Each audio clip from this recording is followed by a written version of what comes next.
nobody had told him. I asked the housekeeper whether she had talked with him about myself, and she said no. I didn't tell anything to him. And then I was amazed, and I didn't continue to think a lot about that, because sometimes there are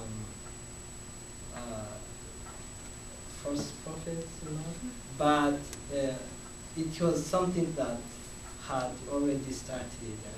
And now, Yohani, when he was telling me how the vision started from him, he reminded me also the other pastor who stayed with us and how I was refusing to build to that place. That's why I wanted to mention all of those things. Then I can move by telling you how we are, where we are, and what we are doing in Rwanda. I just don't want to say a lot of things because the story is too long, and I only want to tell you that we have 20 boys, one big home, so it's big enough for 20 boys, and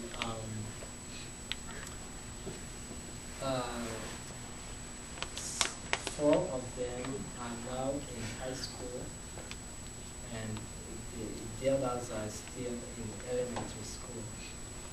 They are doing well in schools, and they are very encouraged with what we are doing for them. Just they compare life that they have in the home and the life that they used to live in on the street, and they see the big difference. So those who came for the mission trip last year, they know very well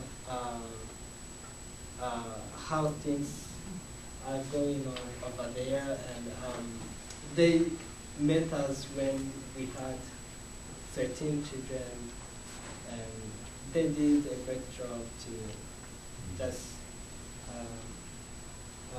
think a lot about the children, and the number of children increased. They know what they did, so I don't know if I can just mention anything. I would think that if you have something to add. I think maybe I can add just a very quick thing about the whole vision. So now, it started and it's going well right now. I think maybe some of you may be wondering, so what's next? Where is it going? So basically, what we think that would be appropriate right now is to start looking into ways that we can serve as a proof of concept that these kids can actually be taken care of. No matter how many failed trials the government has done, so many NGOs that tried so hard, but we've been some successful stories, and some of you may know. So now we want to show to the people that may be actually more able than we are, that they can use these methodologies we will develop to solve that problem. I don't have to really mention the problem and the difficulties these kids go through. It's basically like it's a hell on earth. But they're salvageable. We can make them move from where they are to somewhere prosperous, somewhere they have a future, they have a personal relationship with God, somewhere we can actually break that recycled, that generational sin Pastor Dan mentioned today. We need to put an end to this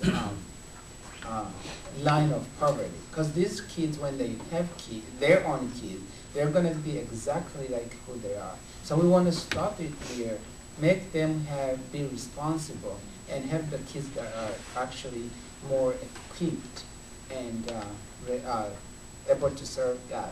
So in doing that, we think that while some of us here may be thinking about, oh, there are only 25, 20 kids, not 100.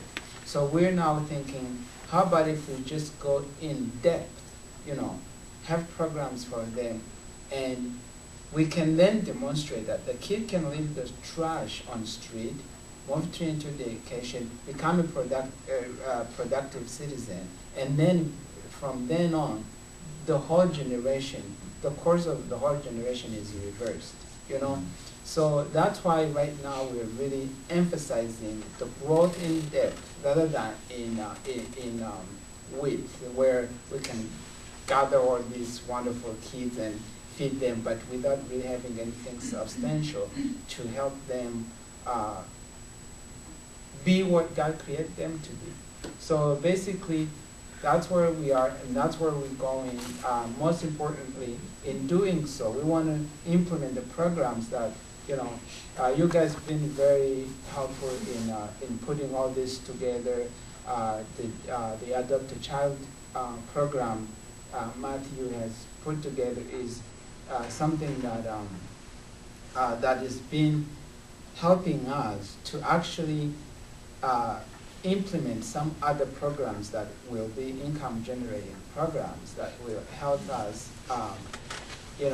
not, I was telling one friend that we do not want Adopt a Child program run forever. We want at some time say, thank you very much, but right now I think we can probably do it from our end of things and, keep just that relation. And basically that's what we have in mind, getting the Umuryango self-sustained, having programs that can be duplicated somewhere else. And that's the whole vision, basically.